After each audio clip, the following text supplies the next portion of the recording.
माझ्या पतीला माधवरावांना जाऊन आज बरोबर 6 महिने झाले. पण काल काल मी त्यांना जिवंत पाहिलं. गेल्या 6 महिन्यात असा एकही दिवस गेला नसेल जेव्हा मी त्यांच्या तसबिरीसमोर उभी राहिली नाही. भिंतीवर लावलेला तो हसरा फोटो बघताना माझे पाय सुन्न व्हायचे. त्या फोटोवरची धूळ पुसताना काचेचा थंड स्पर्श मला माझ्या स्वतःच्या अस्तित्वापेक्षा जास्त जिवंत वाटायचा.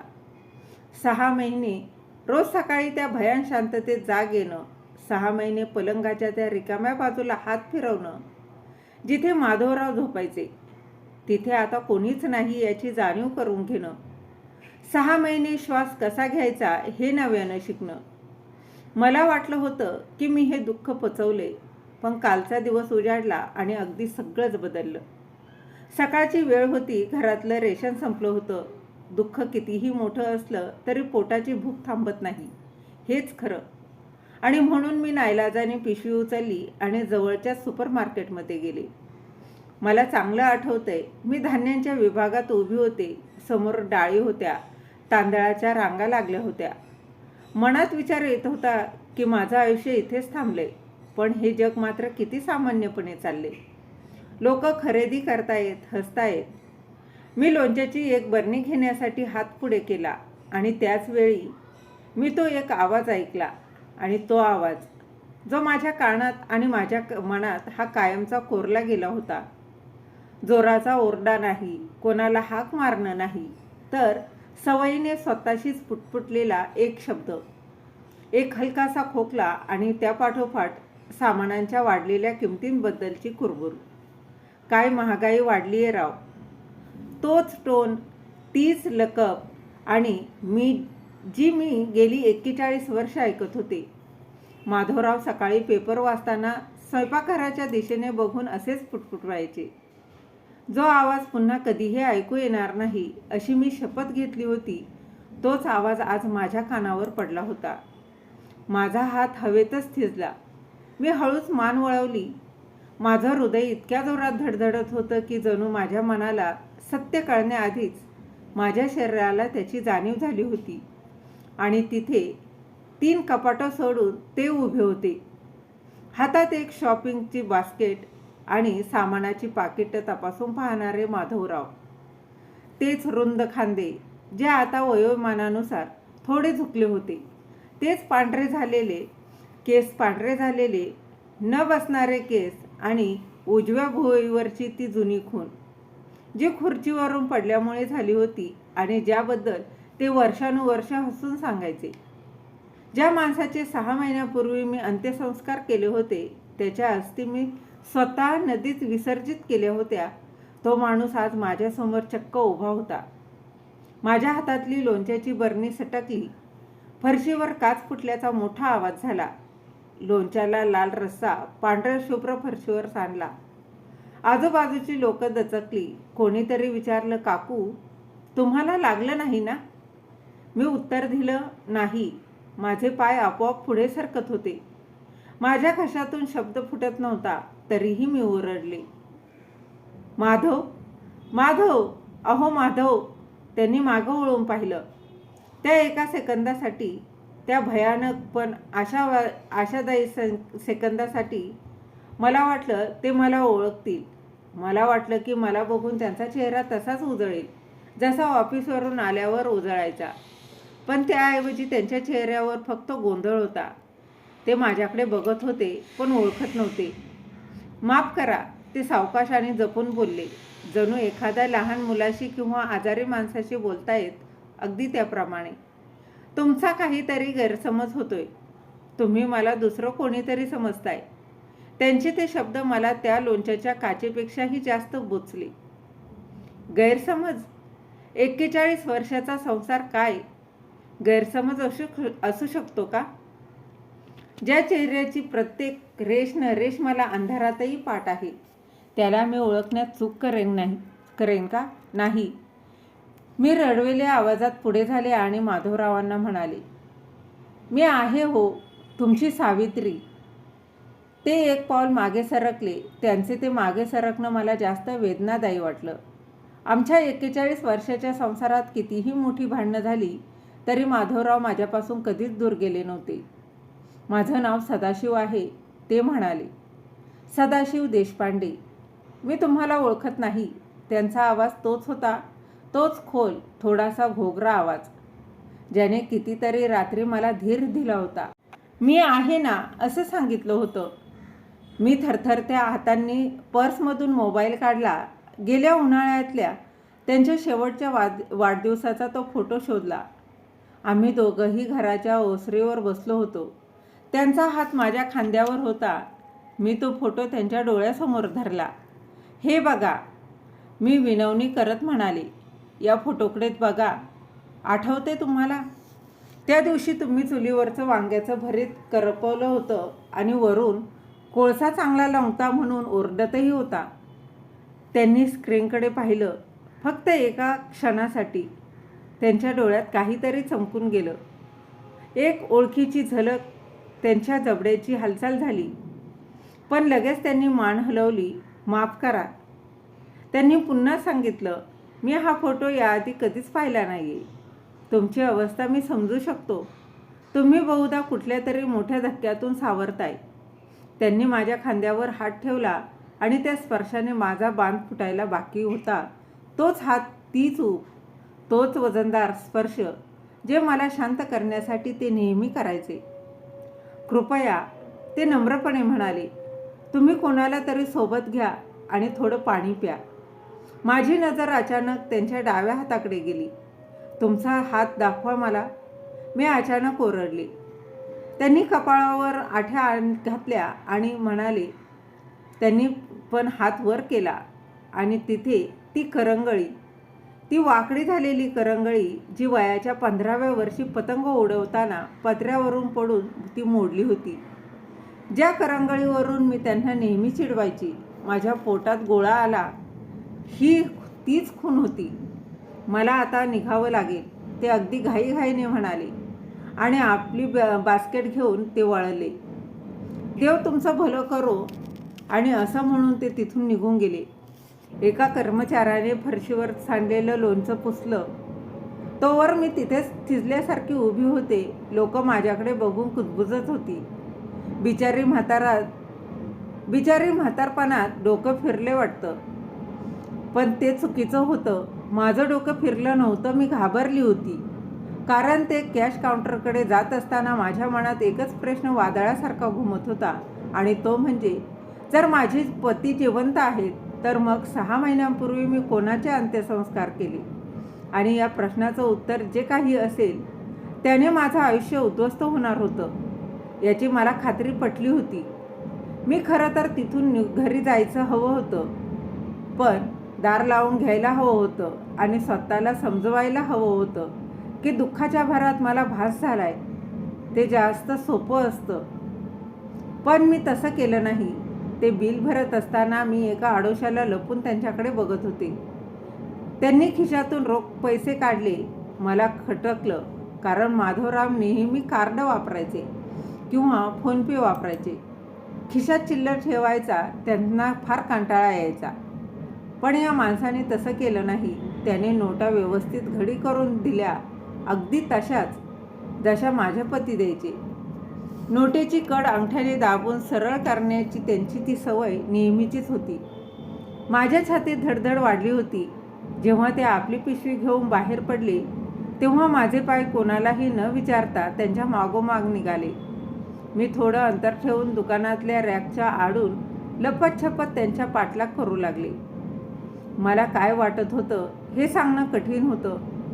मला स्वतःचाच राग येत होता. प्रचंड अस्वस्थ वाटत होतं आणि त्याच वेळी डोक्यात विचार ठणठणत होते. बाहेर दुपारचं ऊन तापलं होतं आणि त्यांनी आपली सामानाची पिशवी एका जुन्या पांढऱ्या मारुतीत ठेवली. गाडीचा रंग फिका पडला होता. मागच्या दरवाजाला एक मोठा उरखडा देखील होता. माधवरावांची ही गाडी नव्हती.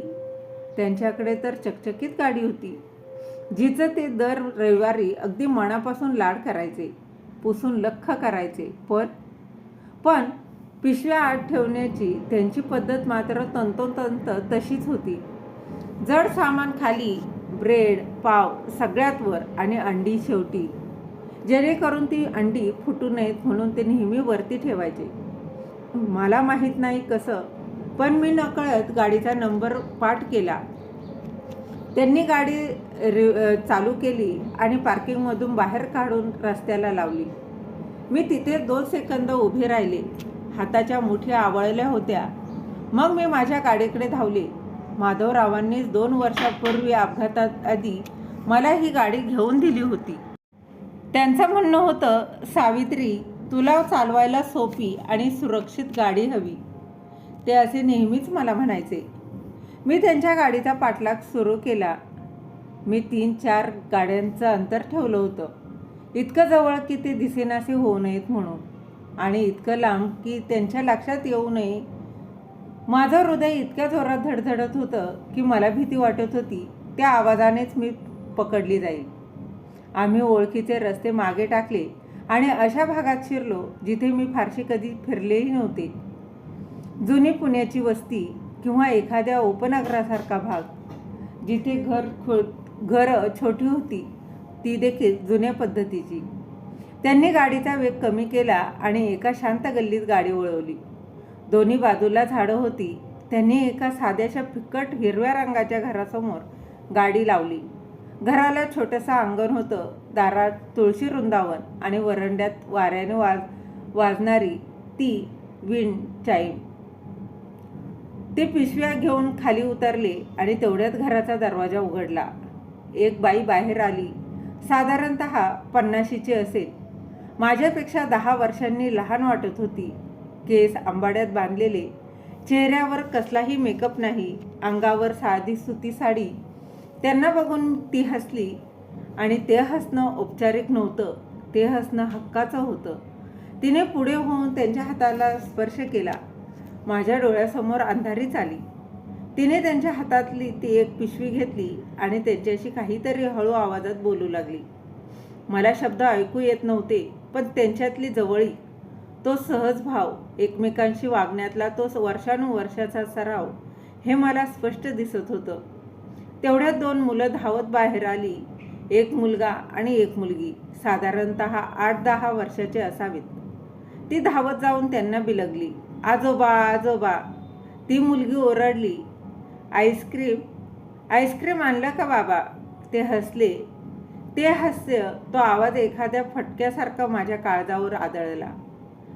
ते खळाळून हसणं, जे मी आमच्या स्वयंपाकघरात कितीतरी दशकं ऐकत आले होते, जे मला वाटलं होतं आता पुन्हा कधीच ऐकायला मिळणार नाही. ते खाली वाकले. त्या मुलांना जवळ घेतलं. पिशव्या सांभाळत त्यांनी त्या नातवंडांना उचलून घेतलं. ती बाई दारात उभी राहून हसत बघत होती. तिचा हात हलकेच त्यांच्या पाठीवर होता. ते सगळेजण हसत खेळत घरात गेले. दरवाजा बंद झाला. मी माझ्या गाडीत गल्लीच्या कोपऱ्यावर तशीच बसून राहिली. हातांनी स्टिअरिंग व्हील घट्ट पकडून ठेवलं. काचेतून दुपारचं ऊन आत येत होतं, पण मला आतून गारठल्यासारखं वाटत होतं. तेव्हा माझ्या लक्षात आलं, मी रडत होते, हुंदके देत होते, तर निमूटपणे. डोळ्यातून फक्त पाणीच वाहत होतं. 41 वर्षाचा संसार, 6 महिन्यांचं वैधव्य, एकटीने रडत काढलेल्या रात्री, आणि इथे माझा नवरा जिवंत होता, हसत होता आणि अशा नातवंडांना कवेत घेत होता जी माझी नव्हती. मी थरथरत्या हातांनी मोबाईल काढला आणि फोटो काढायला सुरुवात केली. त्यांचं घर, ती गाडी, दारावरचा नंबर. हात इतके कापत होते की काही फोटो ते हे धुसर पुसट आले, पण काही स्पष्ट देखील होते. संध्याकाळची सावली पडायला लागली आणि तशी मी गाडी सुरू केली आणि तिथून निघाले. मला आठवत नाही मी घरी कशी पोहोचले. फक्त एवढं आठवतं की गाडी लावून मी मोबाईलमध्ये त्यांचे फोटो झूम करून बघत बसले होते. तासनतास प्रत्येक रेष जुळत होते. प्रत्येक सावली ओळखीची होती. जेव्हा मी शेवटी माझ्या त्या रिकाम्या घरात पाऊल टाकलं, तेव्हा शांततेचा आवाज कानात घुमत होता, आणि त्या शांततेत एकच प्रश्न ओरडून विचारत होता, जर माधवराव जिवंत आहेत, तर मग 6 महिन्यांपूर्वी मी कोणाचे अस्थी विसर्जन केल्या? त्या रात्री डोळ्याला डोळा लागला नाही. मी डायनिंग टेबलवर बसून होते. फक्त एक टेबल लॅम्प चालू होता. बाकी घरात मिट्ट काळोख. मोबाईलच्या बाजूला जुन्या फोटो अल्बमचा ढीग पसरला होता. जणू काही एखाद्या गुन्ह्याचा तपास चालू असावा. अगदी त्याप्रमाणे मी एक एक पान उलटत होते, अगदी सावकाशाने. जणू काही घाई केली तर माझा उरला सोरला संयमही तुटून पडेल. मी दुपारी काढलेले फोटो झूम करून बघितले. खिडकीतून दिसणारा त्यांचा चेहरा, तो वळताना दिसणारी पाठ, आणि मग मी आमच्या लग्नातले त्यांच्या पहिल्या पिकलेल्या केसांचे आणि गणपतीपुळ्याला समुद्रकिनाऱ्यावर काढलेले जुने फोटो पाहिले. सगळ्या काही तंतोतंत जुळत होतं. भुवईवरची ती पडल्याची खूट, गळ्याच्या खाली असलेला तो छोटासा काळा तीळ जो त्यांना अजिबात आवडायचा नाही, अगदी कानाच्या पाळीचा लहान मोठेपणा सुद्धा जो फक्त मलाच माहीत होता. हे काही दुःखाच्या भरात मला झालेलं भास नव्हते, हे काळाने कोरलेले पुरावे होते. मी ओठांवर बोट ठेवलं, कारण माझे ओठ रडू आवरताना थरथरत होते. जुळ्या भावांच्या अंगावर समान जखमा नसतात आणि अनोळखी माणसांच्या शरीरावर अशा आठवणी कोरलेल्याही नसतात. मी उठले आणि घरात फेऱ्या मारू लागले. माझ्याच पावलांचा आवाज मला परका वाटू लागला. हे घर माझं सुरक्षित कवच होतं, माधवरावांची शेवटची आठवण. पण आता हे सगळं खोटं वाटत होतं, जणू एखाद्या नाटकाचा सेट असावा, अगदी त्याप्रमाणे. पहाटेचे 3:45 वाजले होते. मी थांबले आणि फोन उचलला. माझ्या मुलाला अमयला फोन केला आणि 1 रिंग, 2 रिंग, 3, 4थ्या रिंगला अमयने फोन उचलला आणि त्याचा आवाज झोपेनं जड झाला होता. आई, अगं किती वाजलेत बघितलंस का? आता का फोन केलायस? तू आत्ताच्या आत्ता घरी ये, मी ठामपणे म्हणाले. एक क्षण शांतता. आई, अगं मध्यरात्र झालीये, काही झाले का? तब्येत बरी आहे ना तुझी? हो, मी म्हणाले. खूप काही झाले. पुन्हा शांतता. यावेळी ती जरा जास्तच लांबली. आई, जर हे पुन्हा बाबांबद्दल असेल ना, तर आपण यावर आधीच बोललो आहोत. तुझ्या मनावर खूप ताण पडलाय आई. दुःखात माणसाला भास होतात, हे साहजिक आहे. अमयने असं मला समजवण्याचा खूप प्रयत्न केला. मी त्याला काल बघितलंय. मी निक्षून सांगितलं, मी तुझ्या बाबांना जिवंत बघितलंय. फोनवर काही सेकंद शांतता पसरली आणि त्यानंतर एक मोठा श्वास घेतल्याचा आवाज आला. आई, तू आज बीपीची गोळी घेतली होतीस का, की विसरलीस? मी त्यांचा पाठलाग केलाय अमय. त्यांचं घर बघितलंय मी. त्यांची दुसरी फॅमिलीसुद्धा बघितली आहे. माझा आवाज चढला नाही, उलट तो अधिक शांत आणि थंड झाला होता. कदाचित त्यामुळेच अमय जास्त घाबरला. आणि तिथेच थांब, तो म्हणाला. कुठेही जाऊ नकोस, मी येतोय. आणि त्याने फोन कट केला. मी बाथरूममध्ये गेले आणि आरशात स्वतःला पाहिलं. डोळ्याखाली काळी वर्तुळं, विस्कटलेले केस आणि 6 महिन्यात 10 वर्षांनी म्हातारा झालेला चेहरा. ही बाई मलाच ओळखू येत नव्हती. 40 मिनिटात अमय आला. त्याने बेल वाजवली नाही, तर स्वतःच्या चावीने दार उघडून तो आत आला. लहान असताना शाळेतून यायचा अगदी तसाच. मी डायनिंग टेबलवर फोटो पसरवून बसले होते. आई, तो हळूच म्हणाला. काय चाललंय हे? मी काहीच न बोलता माझा फोन त्याच्या हातात दिला. त्याने फोटो बघायला सुरुवात केली. सुरुवातीला त्याच्या चेहऱ्यावर गोंधळ होता, मग अविश्वास आणि त्यानंतर भीती. त्याने त्याने खूप काही आवरडा गिळला आणि फोन परत दिला. तो बाबांसारखाच दिसतोय, तो सावधपणे म्हणाला. पण जगात सारखी दिसणारी माणसं असतात ग. हा योगायोग असेल. त्याच्या हाताकडे बघितलंस का? मी विचारलं. ती करंगळी. अमयने हताशपणे चेहऱ्यावर हात फिरवला. आई, आपण बाबांना अग्नी दिलाय. तू तिथे होतीस ना? मीही होतो. सगळे नातेवाईकही होते. अंत्यसंस्काराच्या वेळी त्यांचं तोंड झाकलेलं होतं. मी शांतपणे आठवण करून दिली. तो नजर चोरू लागला. डॉक्टर म्हणाले होते.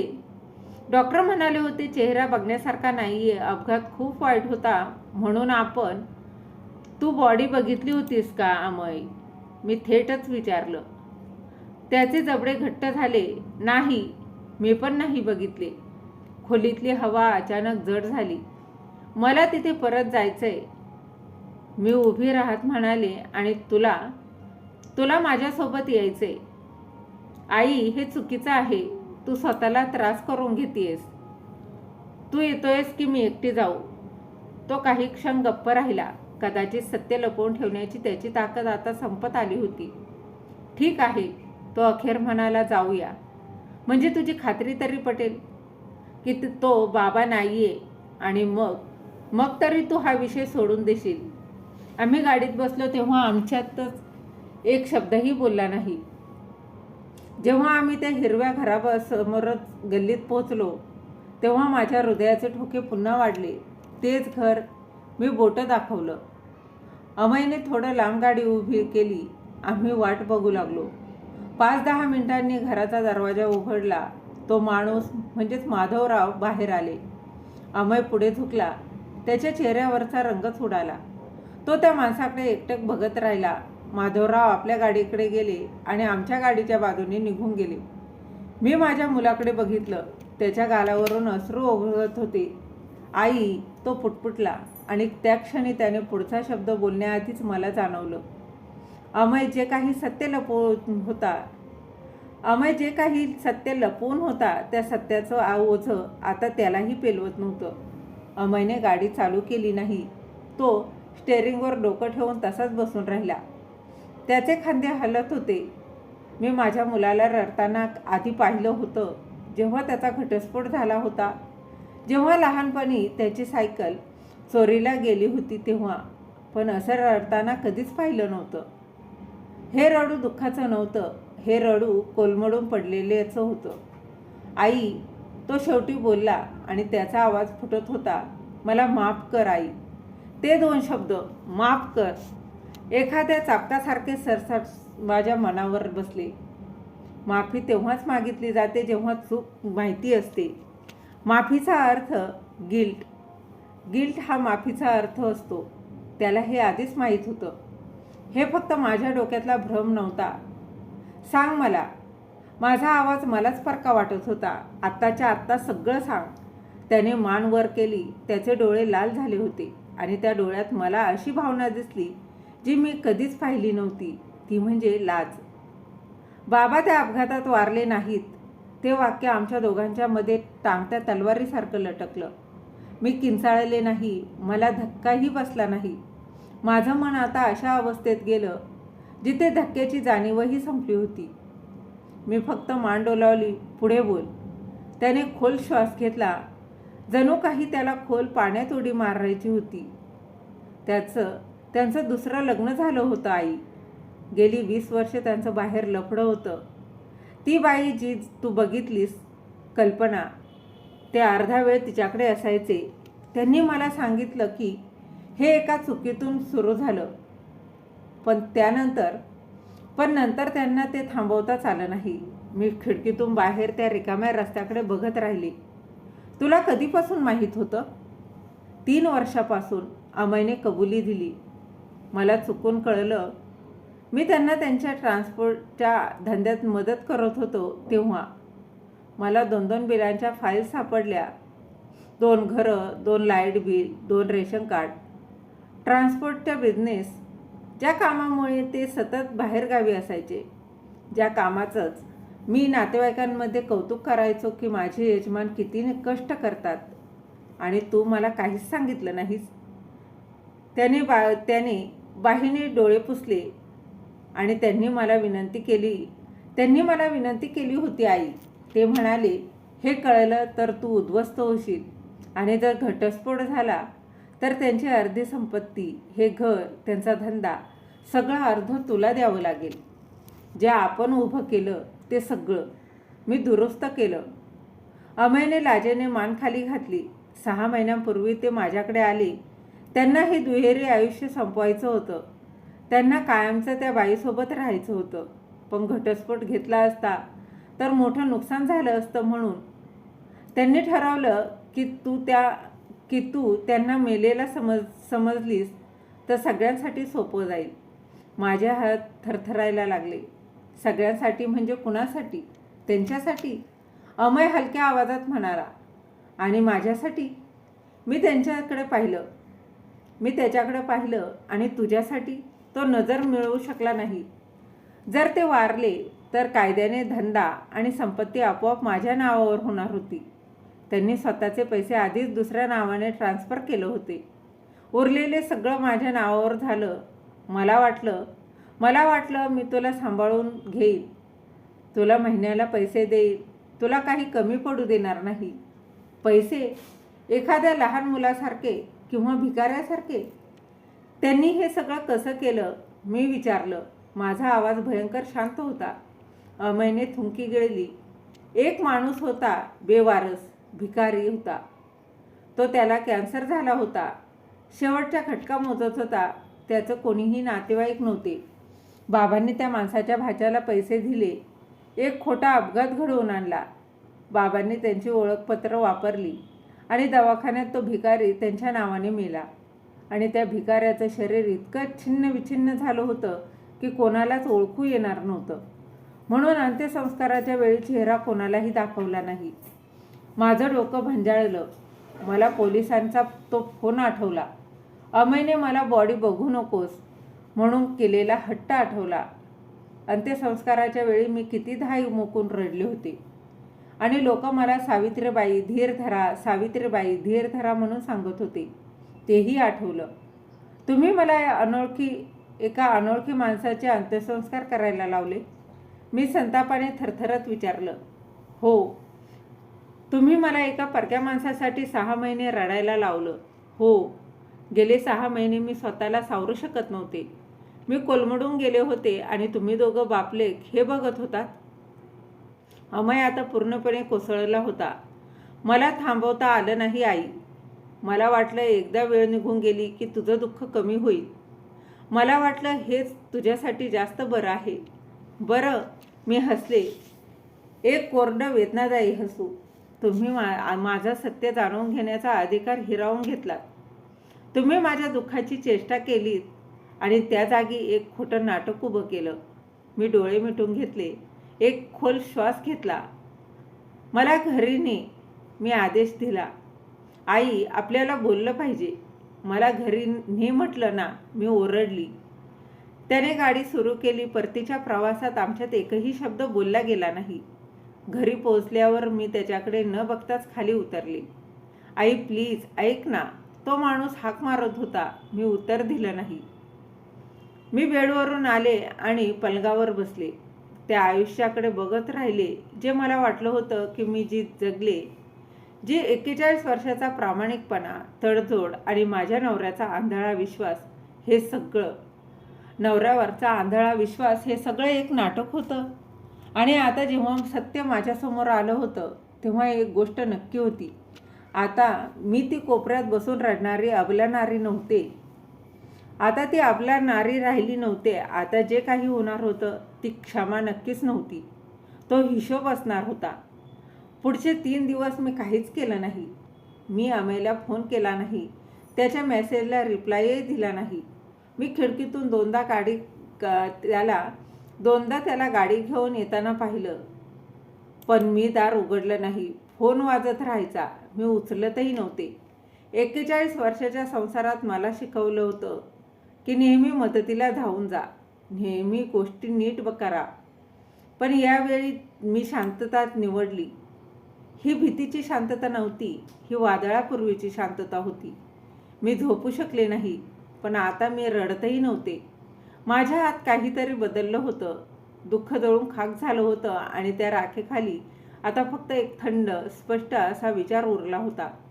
अमयने जे सांगितलं ते मी पुन्हा पुन्हा आठवलं. पण एक आई किंवा बायको म्हणून नाही, तर एक साथीदार म्हणून. खोटा मृत्यू, चोरी केलेली ओळख, लपवलेली संपत्ती, खोट्या सया आणि विकत घेतलेलं प्रेत, हा काही साधा विश्वासघात नव्हता. हा एक गुन्हा होता. 4थ्या दिवशी पहाटे मी उठले आणि मला पक्क माहीत होतं की काय करायचं. मी थंड पाण्याने आंघोळ केली, डोकं शांत केलं, कपाटातून साधी एक नीटनेटकी साडी काढली.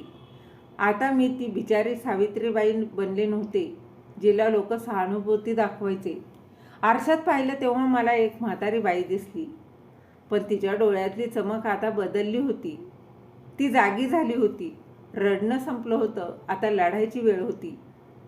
मी शहरातल्या एका अशा इमारतीत गेले जिच्या समोरून मी शेकडो वेळा गेले होते, पण कधी लक्ष दिलं नव्हतं, तो म्हणजे 3रा मजला, तोही अगदी दुधी काचेचा दरवाजा आणि त्यावर काळ्या अक्षरात लिहिलेली पाटी, खाजगी गुप्तहेर. टेबलापलीकडे बसलेला माणूस 60चा होता.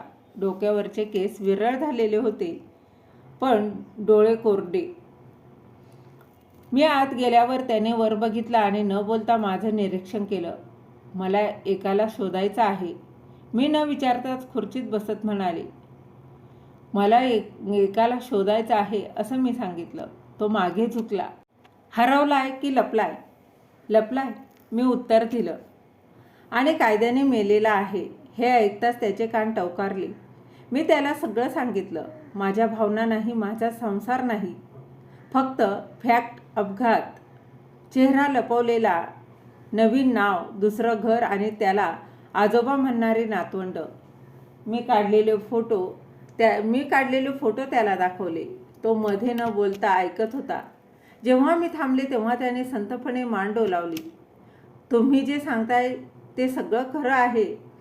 ते जर सगळं खरं असेल तर हे फक्त फ्रॉड नाही आहे मॅडम, हा आयडेंटिटी फ्रॉड आहे आणि आर्थिक फसवणूक देखील आहे. याला वेळ लागेल, खर्च येईल.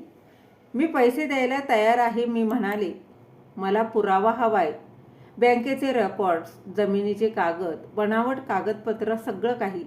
त्याने एक आकडा सांगितला. मी डोळ्याची पापणी न हलवता चेक लिहून दिला. मला संशय नकोय, मला सिद्ध झालेलं सत्य हवंय. कागदावर तो हलकासा हसला आणि तो होऊन जाईल असं म्हणाला. पुढचा आठवडाभर मी माझ्याच आयुष्याकडे लांबून बघत होते. मी त्या हिरव्या घराच्या गल्लीत वेगवेगळ्या वेळी जाऊन पाळत ठेवली. कधी डोक्यावरून पदर घेऊन, कधी रिक्षातून. मला त्यांचं वेळापत्रक समजलं. ते रोज सकाळी एका ठराविक वेळी बाहेर पडायचे आणि संध्याकाळी परत यायचे. शनिवार रविवार मुलांसाठी असायचा आणि रविवार सकाळी देवदर्शनासाठी शेजारच्यांना विचारलं असतं तर ते म्हणाले, सदाशिव म्हणजे एकदम सज्जन माणूस. मी त्यांचं नवीन नाव शोधून काढलं. ते आता काय काम करतात तेही शोधलं. मी त्या बाईला म्हणजेच त्या कल्पनेला त्यांच्या दंडाला धरून चालताना पाहिलं. जशी मी चालायची. मी त्यांना हसताना पाहिलं. जणू काही त्यांचा भूतकाळ गाडला गेलाय त्यावर त्यांचा गाढ विश्वास होता. पण तो गाडला गेला नव्हता. 7 दिवसांनी मला इन्व्हेस्टिगेशनचा फोन आला. माझ्याकडे पूर्ण रिपोर्ट तयार झाले. तुम्ही ऑफिसला या. त्याने माझ्या हातात दिलेली फाईल जड होती. त्यात काय नव्हतं. माझ्या नवऱ्याच्या खऱ्या जन्मतारखेच्या कित्येक वर्षानंतर बनवलेला खोटा जन्माचा दाखला, अपघाताच्या आधीच खोट्या नावाने उघडलेली बँक खाती आणि त्यात वळवलेली जवळपास 1.5 कोटी रक्कम, गेल्या 20 वर्षापासून 2 घरांची लाईट बिलं आणि टॅक्स भरल्याचे पुरावे आणि मग शेवटचं पान, ते म्हणजे फोन कॉल रेकॉर्ड्स. माझ्या नवऱ्यात आणि माझ्या मुलात झालेले शेकडो कॉल्स, अपघाताच्या आधी, अपघाताच्या नंतर आणि अंत्यसंस्कारानंतर सुद्धा. ज्या घरात मला वाटत होतं की मी जगात एकटी पडली आहे, त्या काळात हे दोघे संपर्कात होते. अमयला हे फक्त माहीत नव्हतं, तर तो यात पूर्णपणे सामील होता. मी ती फाईल सावकाशपणे बंद केली. आभारी आहे, मी म्हणाली. मी त्या गुप्तहेराच्या ऑफिसमधून बाहेर पडले तेव्हा माझ्या मनात एक विचित्र अशी शांतता पसरली होती. आता हा राग किंवा बदला घेण्याचा विषय उरला नव्हता. हा प्रश्न माझ्या आत्मसन्मानाचा होता, सत्याचा होता आणि स्वतःला असं शांतपणे मिटून न देण्याचा होता. त्यांना वाटलं होतं की मी आयुष्यभर रडत राहीन. त्यांना वाटलं होतं की माझी शांतता म्हणजे माझा दुबळेपणा आहे. पण ते चुकीचं होतं. वादळ ओसरलं नव्हतं. वादळ तर आता कुठे सुरू झालं होतं. मी अमयला लगेच जाब विचारला नाही. तो संयम राखणं सर्वात कठीण होतं. माझं मन ओरडून सांगत होतं की त्याच्यासमोर हे पुरावे फेकून द्यावेत आणि जाब विचारावा. पण राग घाई करतो आणि रणनीती वाट बघते. आयुष्यात पहिल्यांदाच मी भावनेपेक्षा संयमाला पसंती दिली. मी ती फाईल घरी आणली आणि प्रत्येक पान सावकाश वाचलं. पैशांचे व्यवहार, तारखा, रकमा अशा नावावर उघडलेली खाती जी अस्तित्वातच नव्हती. कागदपत्रावर अशा सह्या होत्या ज्या माझ्या मेलेल्या नवऱ्याने केल्या होत्या. सगळं काही कसं व्यवस्थित, अगदी नियोजनबद्ध होतं. हा काही घाबरून केलेला निर्णय नव्हता. हा थंड डोक्याने केलेला एक कट होता. दुसऱ्या दिवशी सकाळीच मी एका वकिलाची भेट घेतली. हे साधे वकील नव्हते जे मृत्यूपत्र किंवा जमिनीचे व्यवहार बघतात. मला अशा वकिलाची गरज होती ज्याला आर्थिक गुन्हे आणि फसवणूक कळते. त्या बाई वकील एकदम कडक होत्या, कामापुरतंच बोलणाऱ्या. त्यांनी कागदपत्र पाहिली आणि म्हणाल्या, तुम्ही जे सांगताय तो फौजदारी कट आहे.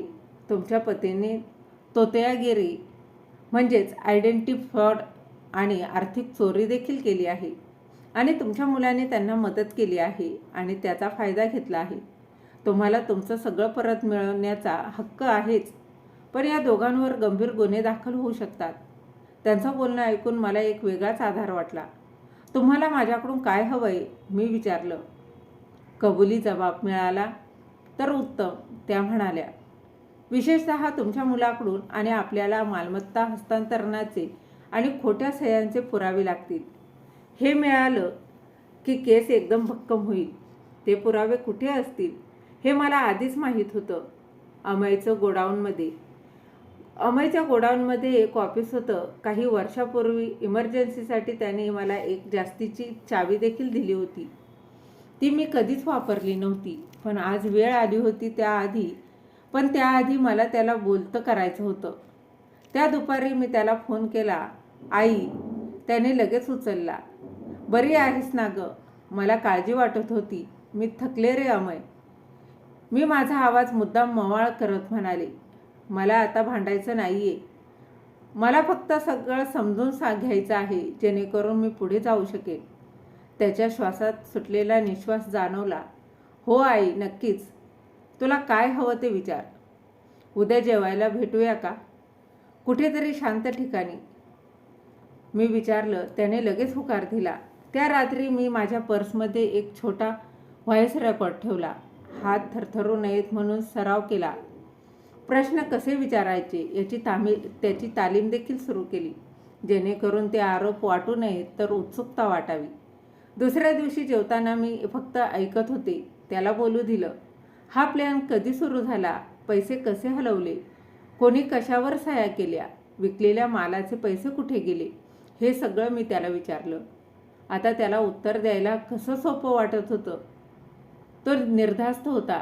त्याला वाटत होतं की मी त्याची आई आहे, त्यामुळे तो सुरक्षित आहे. त्याला त्या रेकॉर्डरची पुसई कल्पनाही नव्हती. त्याला हेही कळत नव्हतं की त्याचा प्रत्येक शब्द त्याच्याच गळ्याभोवतीचा फास घट्ट करतोय. इकडे आम्ही जेवत होतो आणि तिकडे माझे वकील कामाला लागले होते. मी दिलेल्या पुराव्यांच्या आधारे त्यांनी बँक रेकॉर्ड्स मिळवले. त्या व्यवहारांनी उरलेली कहाणी सांगितली आणि खोट्या सह्या, बेकायदेशीर विक्री आणि अमयच्या नियंत्रणाखालील खात्यांमध्ये वळवलेला पैसा. जेवण संपेपर्यंत सापळा पूर्ण बंद झाला होता. त्याच दुपारी माझ्या वकिलांनी जिल्हा न्यायालयात तक्रार दाखल केली. फसवणूक, बनावट कागदपत्र, आर्थिक शोषण आणि तोतयागिरी. 2 तासांनी त्यांचा फोन आला. केस दाखल करून घेतली आहे, तर तयार होत आहे. फोन ठेवल्यावर मी हॉलमध्ये एकटीच बसले होते. घर शांत होतं. TV नाही, गाणी नाहीत, फक्त भिंतीवरच्या घड्याळाची टिकटिक. मी 6 महिन्यापूर्वीच्या सावित्रीची आठवण काढली, जी उशीत तोंड खुपसून रडायची, मेलेल्या नवऱ्याला परत येण्याची विनवणी करायची. ती बाई हा क्षण पचवू शकली नसती. पण मी आता ती बाई नव्हते. मला आनंद झाला नाही किंवा जिंकल्यासारखंही वाटत नाही. मला फक्त पूर्ण झाल्यासारखं वाटलं. सत्य आता फक्त माझं नव्हतं, आता ते कायद्याच्या हातात होतं. पहाटे पहिला फोन आला. तो अमयचा नव्हता, वकिलांचा होता. त्यांनी वॉरंट काढलेत. त्या म्हणाल्या, तुमच्या मुलाला पहाटेच ताब्यात घेतले. त्याने काहीच विरोध केला नाही. मी डोळे मिटले. शहराच्या दुसऱ्या टोकाला ज्या लोकांनी एकेकाळी अमयचं कौतुक केलं होतं, त्यांच्यासमोर त्याला हातकड्या घालून पोलीस गाडीत बसवत होते. याचं ओझं मला विजयासारखं वाटलं. याचं ओझं मला विजयासारखं वाटलं नाही, ते अपरिहार्य वाटलं. जसं व्हायला हवं होतं अगदी तसं झालं. तासाभरानंतर माझा फोन वाजायला लागला. अमयचा फोन पुन्हा पुन्हा मी उचलला नाही. मग त्याच्या बायकोचा, माझ्या सुनबाईचा मेसेज आला, थरथरता, छोटासा, हे काय केलं तुम्ही? मी फोन पालथा ठेवून दिला आणि कॉफी करायला घेतली. दुपारपर्यंत ही बातमी नातेवाईकांमध्ये पसरली. चुलत भाऊ, जुन्या मैत्रिणी, जी लोक अंत्यसंस्काराला आले होते आणि तुम्ही किती खंबीर आहात असं म्हणून सांगत होते, ते आता प्रश्न विचारायला फोन करत होते. मी सगळ्यांकडे दुर्लक्ष केलं. दुपारी 2 वाजता वकिलांचा फोन आला. आणखी एक गोष्ट आहे, त्या म्हणाल्या, तुमचे पती जी नवीन ओळख वापरतायत सदाशिव देशपांडे, ती कायदेशीररित्या रद्द करण्यात येत आहे. त्या नावाने असलेली सगळी बँक खाती ही गोठवली. त्यांना आता लपायला जागा नाही. हा तो क्षण होता जेव्हा मला जाणवलं की मला त्यांना भेटायला हवं, भांडायला नाही, स्पष्टीकरण द्यायला नाही, तर संपवायला. मी गाडी काढली आणि पुन्हा त्या फिकट हिरव्या घराच्या गल्लीत गेले. यावेळी मी गाडी लांब लावली नाही, थेट घरासमोर लावली. मी लपले नाही. यावेळी मी लांब उभी राहून बघत राहिले नाही. मी थेट गेट उघडलं आणि घराच्या दाराची बेल वाजवली. दार त्या बाईने म्हणजेच कल्पनेने उघडलं. तिने माझ्याकडे अशा नजरेने बघितलं जसं आपण एखाद्या अनोळखी पण संशयास्पद व्यक्तीकडे बघतो. काही काम होतं का? कोणाला भेटायचे का? मला सदाशिवरावांना भेटायचे. मी स्पष्ट आवाजात सांगितलं. अर्जंट आहे. तिने थोडा विचार केला, मग मान डोलावली. ते परसबागेत आहेत. ती बाजूला सरकली. मी घरातून थेट परसबागेत गेले. ते कुंपणाजवळ उभे होते. हातात खुरपं होतं आणि शर्टाच्या बाह्या दुमडलेल्या होत्या. एका सेकंदासाठी त्यांनी मला पाहिलंच नाही, पण जेव्हा त्यांची नजर माझ्यावर पडली तेव्हा त्यांच्या हातातलं खुरपं गळून पडलं. त्यांनी मला लगेच ओळखलं. सावित्री. त्यांच्या तोंडातून फक्त हवा बाहेर आली. मी माझ्या हातातलं तपकिरी रंगाचं पाकिट त्यांच्यासमोर धरलं. ही कोर्टाची नोटीस आहे, मी शांतपणे म्हणाले. तुम्ही वाचून घ्या. त्यांचे हात पाकिट घेताना थरथरत होते. त्यांच्या डोळ्यांनी कागदावरचा मजकूर वेगाने वाचला. मी बघत होते. त्यांच्या चेहऱ्यावरचं उरलं सुरलं रक्तही आटून गेलं. चेहरा पांढरा फटक पडला. हे काय आहे? त्यांनी विचारलं. तू हे काय केलंस? मी काहीच केलं नाही, मी उत्तर दिलं. मी फक्त सत्य समोर आणलं. त्यांनी माझ्या खांद्यावरून मागे बघितलं. जिथे कल्पना उभी होती, हिला माहीत पडले का? मी माझा आवाज थोडा चढवला, जो तिला स्पष्ट ऐकू जाईल. हो, आता तिला सगळं माहीत पडले. कल्पना गोंधळून आमच्याजवळ आली. काय झालं? काय चाललंय हे? माधवराव काहीच बोलले नाहीत. त्यांची वाचाच बसली होती. मी त्यांची बायको आहे. मी तिच्या डोळ्यात बघत म्हणाले, कायदेशीर धर्मपत्नी. आम्ही 41 वर्ष संसार केलाय. ज्या माणसाला तू सदाशिव समजतेस तो अस्तित्वातच नाहीये. तो एक बनावट मुखवटा आहे. त्यानंतर पसरलेली शांतता ही जीवघेणी होती. कल्पना त्यांच्याकडे बघत होती. हे खरं आहे का? त्यांनी डोळे मिटून घेतले. कल्पना 2 पावलं मागे सरकली. जणू तिच्या पायाखालची जमीनच सरकली होती. तुम्ही म्हणाला होतात की तुमची पत्नी वारली आहे. तुम्ही मला हेही म्हणाला होतात की जगात तुमचं कोणीच नाही. ती हुंदके देत बोलली. त्यांचं कोणीतरी होतं. मी मध्येच म्हणाले, मी होते. माधवराव तिथेच गुडघ्यावर बसले. सावित्री, प्लीज मला एक संधी दे. मी तुला समजावून सांगू शकतो. नाही, मी त्यांना अडवलं. तुझ्याकडे 41 वर्ष होती सांगायला. तू फसवणूक निवडलीस. तू चोरी निवडलीस. तू मला जिवंतपणी पुसून टाकायचं ठरवलंस. लांबून पोलिसांच्या गाडीचा सायनर ऐकून येऊ लागला आणि ते ऐकताच ते येतायत. ते घोगऱ्या आवाजात म्हणाले, हो. मी वळले. सावित्री. त्यांनी मागून हाक मारली. आपल्या 41 वर्षाच्या संसारासाठी, आपल्या प्रेमासाठी थांब ग. मी थांबले, पण वळून बघितलं नाही. आपला संसार माझ्यासाठी सत्य होता. मी पाठमोरीच म्हणाले. आणि म्हणूनच तू काय उद्ध्वस्त केलेस हे तुला कधीच समजणार नाही. सायरनचा आवाज जवळ आला तशी मी तिथून चालायला लागले. पोलिसांची गाडी आली तेव्हा मी वळून बघितलं नाही. त्यांनी माधवरावांना कसं पकडलं, कसं गाडीत बसवलं हे बघायला मी थांबले नाही. सूर्याचा प्रकाश रस्त्यावर पडला होता आणि खोट्या पायांवर उभं असलेलं काहीच प्रकाशात टिकू शकत नाही. 3 आठवड्यानंतर माधवराव वारले. लोकांना वाटतं तसं कोर्टात किंवा तुरुंगात नाही. त्यांना कस्टडीमध्ये असताना, आरोपपत्राची वाट बघत असताना कोठडीतच हृदयविकाराचा तीव्र झटका आला. पहाटे मला फोन आला.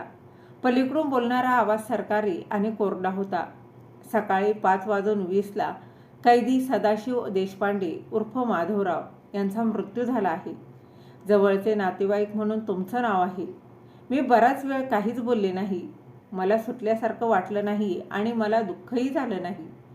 मला फक्त एक अंतर जाणवलं. ज्या माणसाची बातमी ते देत होते तो माणूस माझ्या आयुष्याचा भाग कधीच नव्हता. त्यांचे अंतिम संस्कार करा, मी शेवटी म्हणाले. अस्थी विसर्जित करा. रक्षा आणू नका आणि कोणताही विधी 10व 13व काहीही होणार नाही. सूतक पाळलं जाणार नाही. पलीकडून शांतता. तुम्हाला खात्री आहे मॅडम? हो, मी अगदी ठामपणे म्हणाले.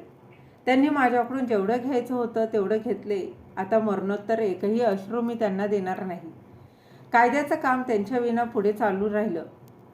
ती बनावट ओळख पुसली गेली. जी संपत्ती, जे पैसे त्यांनी लपवले होते ते कोर्टाने जप्त करून पुन्हा माझ्या नावावर केले. जे चोरीला गेलं होतं ते हक्काच्या घरी परतलं. अमयने म्हणजेच माझ्या मुलाने गुन्हा कबूल केला. त्याला आर्थिक फसवणूक आणि बनावटीगिरीसाठी तुरुंगवासाची शिक्षा झाली. जन्मठेप नाही, पण आपल्या कर्माची फळं काय असतात हे समजण्यास इतकी मोठी शिक्षा नक्कीच होती. शिक्षा सुनावल्यानंतर आम्ही एकदाच बोललो. ती क्षमा नव्हती, ती स्पष्टता होती. माझं तुझ्यावर प्रेम आहे रे, मी त्याला गजाआड बघतानाच म्हणाले. पण प्रेमाचा अर्थ गुन्हे माफ करणे असा होत नाही. त्याने मान डोलावली. ती देखील पहिल्यांदाच त्याने माझ्याशी वाद घातला नाही. महिने उलटले. घर आता वेगळं वाटलं, हलकं वाटलं. मी घराचं इंटेरियर बदललं. जुन्या आठवणी पुसण्यासाठी तर माझी जागा तयार करण्यासाठी. मी माझी विसरलेली हॉबी चित्रकला पुन्हा सुरू केली. मी मैत्रिणींसोबत सहलीला जाऊ लागले. मी आता मनमोकळी हसते आणि रात्री शांत झोपते. दुःखाने मला मारलं नव्हतं, त्या शांततेने मला मारलं होतं आणि सत्याने मला वाचवलं. एका दुपारी मी स्मशानात गेले, जिथे एका अनोळखी भिकाऱ्याचे अंत्यसंस्कार माझ्या पतीच्या नावाने झाले होते. मी तिथे क्षणभर उभी राहिले. श्रद्धांजली देण्यासाठी नाही, तर त्या बाईला निरोप देण्यासाठी, जी मी एकेकाळी होते. मी मागे न बघता तिथून बाहेर पडले. आज माझं आयुष्य शांत आहे. कदाचित काहींना ते एकटीचं वाटेल, पण माझ्यासाठी ते मजबूत आहे. मी आता निष्ठा आणि स्वतःला पुसून टाकणे यात गल्लत करत नाही. प्रेमात बाईने गप्पच राहिलं पाहिजे हा नियम आता मी मानत नाही. मला एक गोष्ट समजली आहे. सन्मान हा लग्नाने किंवा रक्ताच्या नात्याने मिळत नाही. सन्मान तेव्हा मिळतो जेव्हा तुम्ही ठरवता की बास, आता मी आणखी खोटं सहन करणार नाही. आणि मी हेही शिकले की कितीही मोठा विश्वासघात झाला तरी, कितीही वर्ष फसवणुकीत गेली तरी स्वतःसाठी जगायला निवडायला कधीच उशीर झालेला नसतो. आणि ती निवड